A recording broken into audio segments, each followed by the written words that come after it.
segmento a série de entrevistas que a gente está fazendo em Anápolis a respeito da imigração síria e libanesa. Hoje a gente conversa com a dona Hilda. Dona Hilda, que é da família Sabag. Ela vai contar um pouquinho dessa história para a gente, qual a origem dos pais, de onde eles vieram, por que eles vieram, se eles tinham alguma referência aqui. Primeiro, falando dos pais da senhora. Qual a origem deles, dona Hilda? Papai era sírio, fiquei sabendo que veio para o Brasil, rapazinho, em torno de 16 anos de idade, e em Guaxupé, sul de Minas, ele se encontrou com uma mãe que teria vindo recém-nascida do Líbano. Baino Acá. Baino Acá. Isso. Devia ser uma aldeia ou será que chegava a ser uma cidade? Isso eu não sei agora. Provavelmente é uma aldeia, né? Não sei. E já a mamãe mocinha, eles se conheceram em Guaxupé, sul de Minas, namoraram, mamãe sempre foi muito bonita. Certo, mas até voltando um pouquinho no tempo, essa vinda foi em qual circunstância? Foi dificuldade lá? O que foi? A senhora lembra de algum relato dele ou dos seus irmãos? Qual a motivação da vinda? Eu quero crer que foi em busca de melhoria de vida, né? Que o Brasil é apontado como um país de futuro, né? Um país que tinha oportunidade para muita gente. É mais ou menos isso, né? 99% dos casos foi eu quero crer que seja isso. Naquela época a imigração era bastante grande, da Síria, do Líbano. Essa voz que vocês estão escutando é da Tereza Cristina, filha da dona Hilda. Fala, Tereza. Então, eles vieram, minha avó nasceu em 1900. 1900, cravado. Cravado.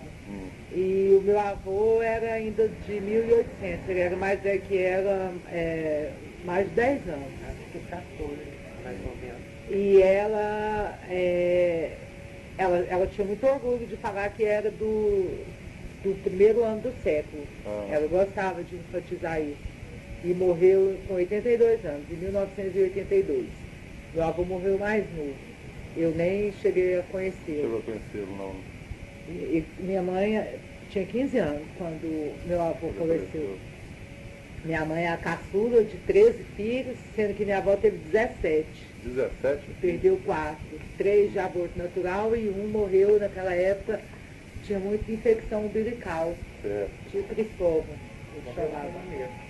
Um mês de nascido. Então, tinha uma imigração muito grande para Minas, para o sul de Minas. Guaxupé, que vocês falaram. Guaxupé era uma cidade de grande concentração de descendentes sírio-libaneses. Grande parte dos irmãos de papai ficaram em São Paulo. Conheci vários tios em São Paulo, irmãos de papai. Agora, alguns vieram para Guaxupé. E papai estava entre esses. Mas eles tinham alguma referência já? Ou não foi um acaso que eles chegaram em Guaxupé? Eu acho que por indicação. Porque coincidentemente, minha avó, que eu soube que veio com mamãe recém-nascida. Qual é o nome da sua avó? Vovó Joana. Vovó Joana. E com minha tia Fábio, que eram as duas caçulas, minha tia Fábio tinha 2 aninhos e a mamãe era recém-nascida.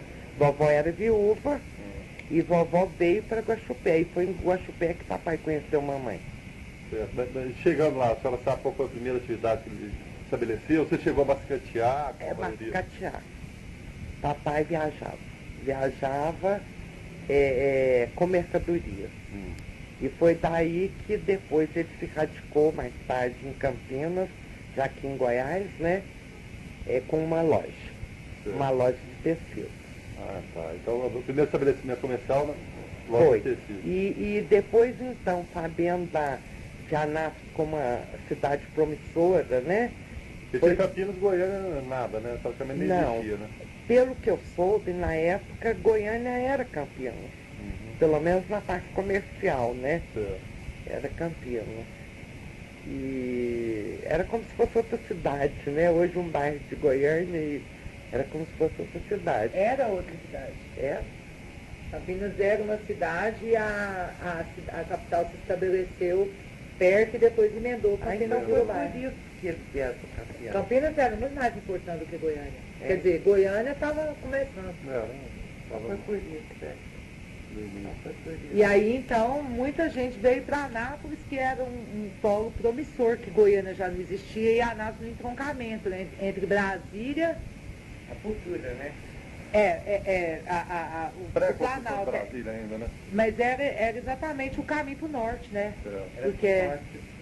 que era Jaraguá até Belém, e era interessante para os É uma comerciantes. coisa interessante que outro dia eu fiquei sabendo, que isso não só para a história da nossa família, para com certeza de várias outras, que eles seguiam o itinerário da estrada de ferro.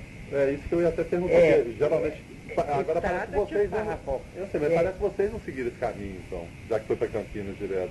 Porque geralmente o pessoal vinha para... Ipameri, Catalão. Exatamente, aí vinha acabar em Anápolis, né?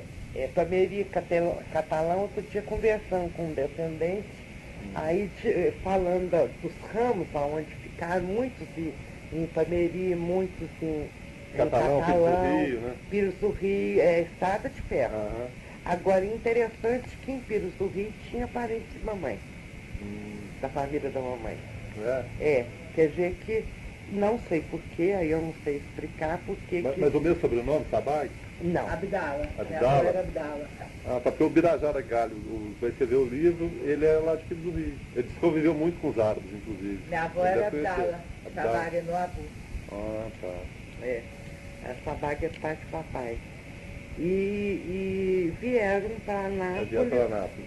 E papai veio provisoriamente, deixando a maior parte da família ainda em Campinas, com comércio em Campinas. Ah, tá. No caso seria uma filial aqui, então, E para... aqui em Anápolis ele abriu uma loja também de tecido. Mas e seus irmãos, qual que participavam do dia a dia desse negócio, já trabalhavam com ele? É meu irmão mais velho, eu sei, o Farid Calços, né? Eu sei que as minhas irmãs, as mais velhas, vieram porque papai precisava de alguém que cozinhasse, que cuidasse, né? E elas ajudavam também no comércio, então as mais velhas, com exceção da mais velha de todas, que nessa Já puder época, falar nos nomes? a Olga já era casada, ela se casou em Guaxupé, inclusive com o Sabag também. E ficou lá em Guaxupé? Ficou em Guaxupé, Depois que é, foi pra São Paulo. que é a minha irmã mais velha. Certo. Essa não veio para Goiás, né? Essa ficou morando em Guaxupé porque se casou lá. E teve 7 filhos. 7 filhos. Era muito comum as famílias serem bastante numerosas. Bem numerosos, né? Ela casou com um primo, foi lá, né? E aí, então, as mais velhas, no caso, a Odete, a Elza e a Edna e a Lourdes. Mas que acompanharam seu pai para cá, tá? Para cá, Mas e a dona Cisa ficou com o resto dos filhos em Campinas? com os menores, Ah. com os menores. Eu, na época, não era nascida, porque eu já nasci em Anápolis. Ela deixou isso bem claro, você viu, né? Eu vou nem perguntar por volta de que ano, não, para não falar nada. Mas ela deixou claro. Aqui, Mas isso não tem problema, eu fico tão alegre de falar que eu tenho 67. Eu fico, 1941. eu fico muito feliz de falar. Quando eu fiz 50 anos, eu fiz uma festa para falar que eu estava falando meio século. Daqui a 8 eu vou fazer uma festa para mim, né? Eu não. Mas sou a caçula, né? Isso é inegável. Certo, aí como funcionava essa divisão da família? Porque hoje a gente sabe que é perto, né? Campinas ou Goiânia e Anápolis é meia hora de distância, né? Mas na época não, era uma aventurazinha, Minha né? avó era uma sírio-libanesa típica. O que é Eu Sírio- costumava Sírio- falar que o nome dela era Pronto e o sobrenome é Toíno. Que a gente convidava a minha avó para qualquer coisa, ela sempre estava pronta. Ela arrumava matura. Nunca espera aí. Arrumava matura com fruta, faca para descascar as frutas. E elas usavam tudo na bolsa, com lenço enrolado, e elas usavam aquelas saias muito compridas, então ela abria a perna e a saia formava uma cuia. balaio, né? E ali ela descascava fruta e a gente comia, então ela conta que às vezes para ir para Goiânia demorava um dia inteiro lá para Campinas. Fazia piquenique ali por volta do povo Eu japonês. mesmo fiz esse piquenique. Eu fiz criança. A gente parava, comia aqui, frango, tinha árvore, era piquenique mesmo, aqui Ô, em Goiânia. dificuldade. Hoje eu fui a Goiânia, meu marido fez reabilitação, já voltei, já almocei, estamos aqui, né?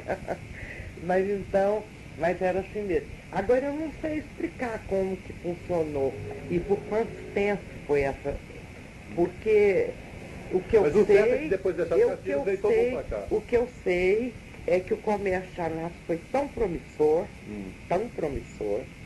que papai preferiu mudar para Anápolis e ficou com a loja em Anápolis. E Campinas, nada. Fechou. Eu me lembro da minha avó contar sobre algumas coisas que aconteceram aqui, por exemplo, que é questão de andar de avião. Então eles tinham uma situação assim que ela foi. A primeira mulher era andar de avião, ela viajava de avião, viajava com meu avô. Então naquela época as mulheres dos sírio-libaneses então tinham muitas joias. Às vezes elas eram até muito invejadas, porque roupas de seda importada, muito finas, que a maioria das pessoas que moravam no Brasil não tinha. Nem conhecia, né? E elas tinham muitas joias, muito bonitas, então despertava muito a inveja das mulheres locais. Então quer dizer que a loja prosperou. Foi muito bem durante um certo período.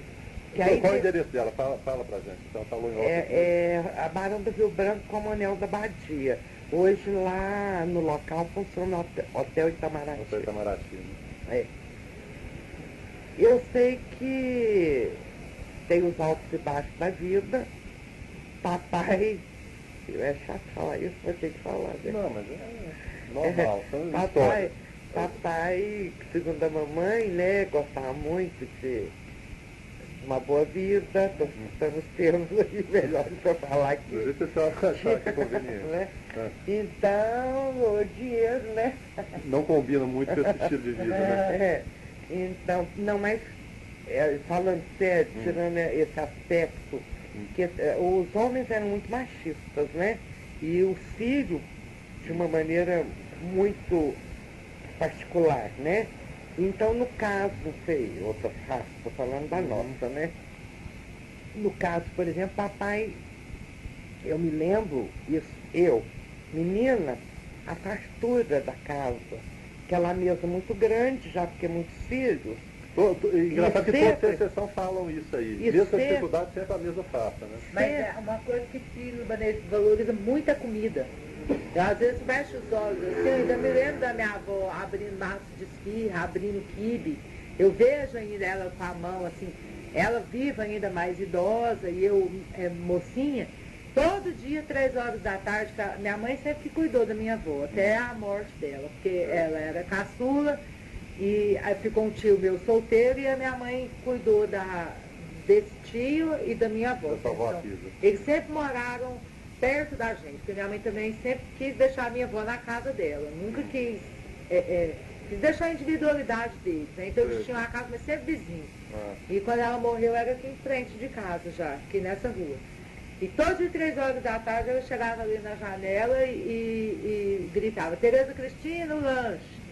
Então era azeitona preta, pão sírio, todo dia sírio come muito bem.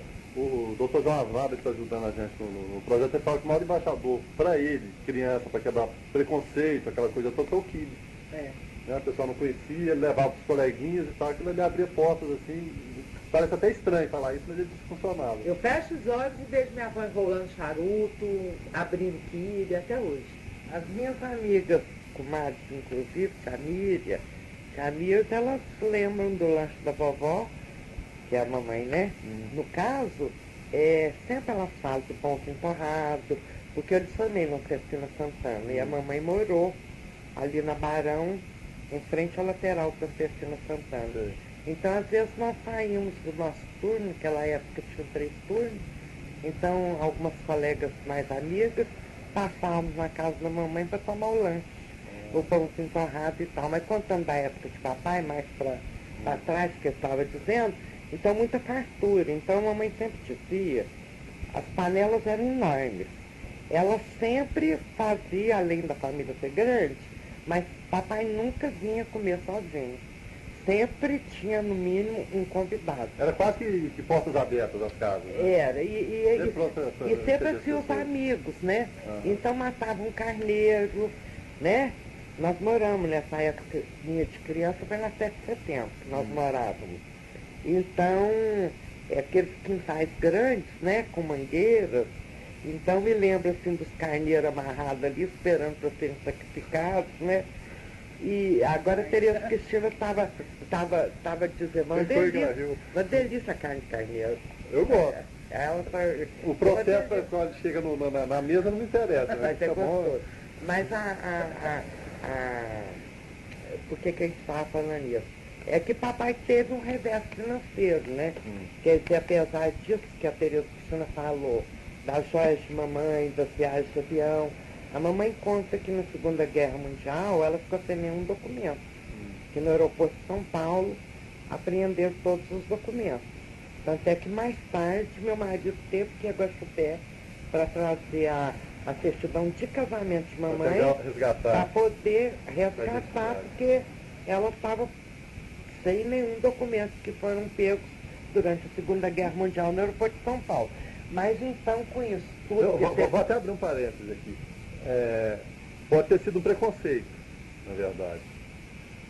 Eu não sei se a senhora lembra da sua infância, pelo fato de ser mais nova. Em algum momento teve preconceito? Em relação a... mesmo porque não tem nenhum turco aqui, mas como o pessoal chegava, um cara, passaporte carimbado pela Turquia, aí virou turco. Na verdade ninguém é turco, é sírio, libanês, é palestino, é jordaniano, mas turco na verdade não tem. Aí ficou aquela pecha de turco. Em algum momento teve algum preconceito ou foi tranquila a integração aqui? Seja em Guaxupé, seja em Campinas ou aqui em Anápolis? Como que era a convivência com o pessoal daqui? Comigo, que sou a caçula, já não houve. Mas eu quero crer que existiu preconceito, sim, por causa de colégio, porque todo mundo dizia o turco, a turca, né? Sempre era chamado turco no sentido pejorativo. Na nossa época tinha também. E eu quero crer também, porque, por exemplo, as minhas irmãs mais velhas que casaram, nem sei se é por isso, mas, por exemplo, os filhos foram registrados com o sobrenome do pai. E sem o Sabac. Certo. Já para fugir de um eventual preconceito, alguma coisa. Não posso afirmar. Hoje em dia o nome Porque Não, hoje é o estrangeiro contrário. é chique, né? Hoje é o contrário. Hoje todo mundo já quer casar com, entre Não. aspas, com turco, né? Não, hoje, por exemplo, sobrinhos, Estrangeiro é bonito. hoje sobrinhos meus que não têm, assinam Sabac, fazem questão. Fazem questão, né? De Fazem resgatar questão isso. de que são Sabac, né? Que a Claro, mãe sim. são. Já não é o caso daqui dos meus, né? Que os nossos já são. Tereza Cristina Sabac Cunha, Marcelo Sabac Cunha, Ana Beatriz Sabac Cunha. Mas exatamente eu sou caçula, a época já era outra. E toda hora enfatiza isso, né, Tereza Cristina? Que ela é a caçula, né? Adoro caçula. A minha avó conta que ela, quando meu avô apaixonou por ela e quis casar com ela de qualquer forma, e ela tinha 13 anos. Ela era 13 muito anos? novinha. Então o pai dela não queria o casamento, a mãe, acho que ela não tinha pai mais, né? É normal, né? Não queria o casamento. Então meu avô falou o seguinte, ele ia casar para garantir só que ela ia ser esposa dele mesmo e que ia esperar ela fazer 15. E aí casou no E civil, fez, então, tudo. vocês sabem fazer? Minha bisavó, só que meu avô não esperou. Falou, não, vou levar rapidinho. Mas como você falou, mas agora ela é minha esposa, vou levar. Ele levou. Então, ela, com 14 anos ela já foi mãe. Não, foi com 15. Com 14 anos ele já levou, Ele engravidou com 14 e foi mãe com 15. e foi mãe com 15, muito novinha. E aí quem teve que ajudar muito ela a cuidar dos filhos foi a mãe dela, que ela era menina. Era uma criança, quase. Ela falava que às vezes largava os filhos para brincar de boneca. E quando namorava com o vovô, que ela falava que quando acabava a energia elétrica, ela saía lá da sala, quando acendia, cadê ela estava na rua brincando de pipa. Discorde. Menina, né, criança? Não é claro. A diferença dela de idade com o meu irmão mais velho é exatamente 15 anos. 15 anos. Podia ser irmã dele. Né? Aí eu tenho diferença de 20 de irmãos meus e de mais de 20. Mais de 20. Minha mãe tem Eu também, sobrinho né? mais 13. velho do que ela. Eu tenho sobrinhos mais velhos que eu. Né? 13 filhos, né? Então minha avó ainda estava tendo filhos quando as filhas dela já estavam tendo filhos. Quando a mamãe deu à luz a minha, tia Olga já estava Já dando à tinha, luz do a terceiro Elizabeth. filho, e a tia Elza do Antônio Sérgio, né? Estava grávida do Antônio Sérgio. E o que era um lar, assim, com esse tanto de criança? Como que coordenava isso aí? E eu gosto de falar que é a coisa mais linda que tem uma família numerosa. Olha, uma família, pena que o nosso tempo, a nossa época, perdeu muito disso. Aí já vou eu entrar no meu campo. As famílias hoje ficam muito preocupadas com ter e o querer que o filho se torne alguém, estão esquecendo Então, dos criando limites Não, e sem limite, né? e estão criando egoístas. Então eu gosto de dizer muito isso, que uma família numerosa, a gente aprende a repartir, a partilhar. Por exemplo, na minha casa teve uma época que o quarto dos meninos e o quarto das meninas. O guarda-roupa era compartilhado. E não era como hoje, entra aqui na minha casa, vê um guarda-roupa embutido que pega uma parede. Era aquele guarda-roupa móvel de 2 portas. Ali cada um tinha o seu espaço para colocar as suas coisas. Então, disso a gente aprende muita coisa, a não acumular, a ser organizado, né? A respeitar o espaço do outro. Tudo está faltando hoje. E por aí vai, né? E outra coisa assim, é muito bom a gente ter um ombro para chorar junto com a gente, os problemas. Brigar, mas chorar também. E também Brigava com um, chorava com o outro. Né? Formava turminha, assim, uns eram amiguinhos, alegria maior, a tristeza compartilhada. Não, uma família numerosa é uma bênção. E o seu Calil era muito rigoroso no dia a dia? Você está falando aí? Não, papai era um gentleman. Papai é um dos homens mais educados que eu já conheci. Elegante, fino, vaidoso, intelectual. Papai era culto. Não tinha estudo de DR, né? De ser curso superior, não. Ali. Papai tinha um conhecimento geral, além de ser muito assim, espirituoso e gostava. Eu não esqueço de eu contar para ele, papai, não, como que é? Ele falava para mim assim, deixa eu me lembrar, ali tem, ó. A Tereza Cristina foi buscar a fotografia. O Calil e a dona Rafisa. A foto. Quando minha avó era bonita, com vestido. Não, e o estilo Mamãe, da época, né? olha a roupa e o estilo aqui também tem, ó. É porque minha mãe pôs aqui os pais do meu pai, né?